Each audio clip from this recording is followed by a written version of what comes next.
Selamat pagi, Assalamualaikum, Om Swastiastu, salam sejahtera bagi kita semua. Para dewan juri yang terhormat dan terkasih, perkenalkan nama saya Yuliana Larissa. Saya merupakan perwakilan dari STIK Sin Karolus Jakarta. Terima kasih atas waktu dan kesempatan yang telah diberikan kepada saya. Dengan tema, sekolah menghukum segala bentuk perundungan di luar sekolah. Sekolah merupakan gerbang terbuka bagi anak. Sekolah merupakan rumah kedua bagi anak, sebagai tempat yang terbuka bagi anak untuk berekspresi secara baik maupun secara negatif. Anak usia sekolah memiliki kekuatan untuk dididik agar memiliki nilai yang lebih positif, namun tergantung juga pada nilai individunya. Nilai individu yang sudah terkandung dan sudah dipelajari di rumahnya sebagai rumah pertama dan tempat pendidikan pertama bagi si anak. Kasus perundungan yang ada terjadi di Indonesia maupun di dunia merupakan masalah yang kritis. Namun tidak seperti dengan kasus pelecehan seksual pada wanita, kasus narkoba, kasus perundungan pada anak yang terjadi di sekolah masih dibilang sedikit. Masih menjadi perhatian sedikit banyak orang. Namun kasus perundungan pada anak banyak sekali terjadi di berbagai tempat. Mulai dari sekolah, rumah, bahkan lingkungan sekitarnya. Perundungan di sekolah juga terjadi karena banyak faktor. Mulai dari kurangnya komunikasi antara siswa dan guru, sehingga ketika si anak mendapatkan perlakuan tersebut, mereka jadi enggan untuk bercerita. Dan kasus perundungan pada anak masih menjadi bahan yang sangat kurang untuk diperhatikan oleh masyarakat, karena merasa bahwa hal itu adalah hal yang lumrah. Itu cuma mainan anak-anak, atau itu mungkin hal yang biasa, atau anak-anak sedang bermain saat itu. Padahal mereka tidak tahu yang terjadi adalah gangguan psikologis yang mungkin terjadi pada korban.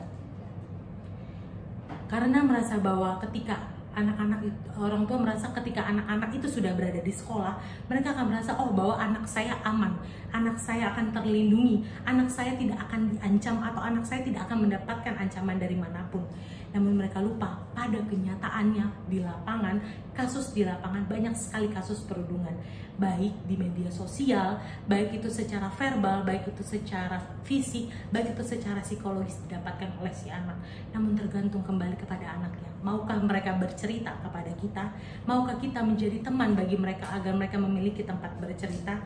Bahkan tidak jarang kasus perundungan dipertontonkan di media sosial dan menjadi bahan yang dikonsumsi secara publik. Kasus ini seringkali terbengkalai, bahkan terkubur, karena banyaknya anak yang enggan untuk bercerita karena takut kalau dia merasa akan diberikan suatu pembulian lagi, akan diberikan suatu perundungan lagi oleh teman-teman sekitarnya yang dia ceritakan, atau bahkan dia mendapatkan perundungan kembali atau tidak dipercaya oleh gurunya bahwa hal itu terjadi. Edukasi dan kerjasama yang baik antara guru maupun dengan siswa, keluarga dan pemerintahan harus segera dilakukan agar kita saling merangkul satu sama lain, bekerja sama untuk menangani permasalahan perundungan anak ini. Karena bila tidak segera ditangani, bukan hanya anak-anak itu saja, bukan hanya kita, bukan hanya keluarga saja, tapi anak-anak itu, masa depan anak-anak itu. Karena anak-anak merupakan warisan dan tanggung jawab kita untuk melindungi mereka. Saya sangat setuju jika perundungan mulai dilaporkan dan menjadi masalah yang harus diselesaikan secara bersama-sama. Saya sedih juga pada saat kasus yang viral pada bulan Juni kemarin, bahwa ada anak MTS yang pergi untuk melakukan ibadah sholatnya, namun berakhir dengan perundungan yang mengakibatkan korban meninggal dunia. Mungkin menurut pelaku itu merupakan hal yang biasa saja, atau itu mungkin merupakan kegiatan yang biasa dilakukan, atau hanya bermain, atau mereka berpikir kalau itu tidak akan mengakibatkan kematian. Namun bagi si korban tidak ada yang mengetahui isi hati si korban, apa yang terjadi pada korban, apa yang sebenarnya sedang bergejolak di dalam hati korban. Tidak juga hanya bagi korban, tapi juga bagi keluarga yang ditinggalkan ketika korban itu sudah meninggal. Siapa yang menaruhnya?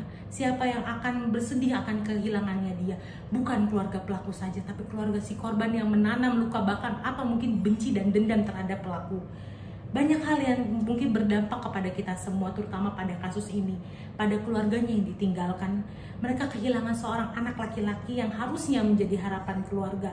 Duka mendalam juga tidak lupa dan tidak luput bagi dunia pendidikan yang akhirnya tercoreng karena kasus ini. Bahwa masih banyak keteledoran, baik dari guru maupun dari pihak sekolah, yang mengakibatkan hal ini dapat terjadi.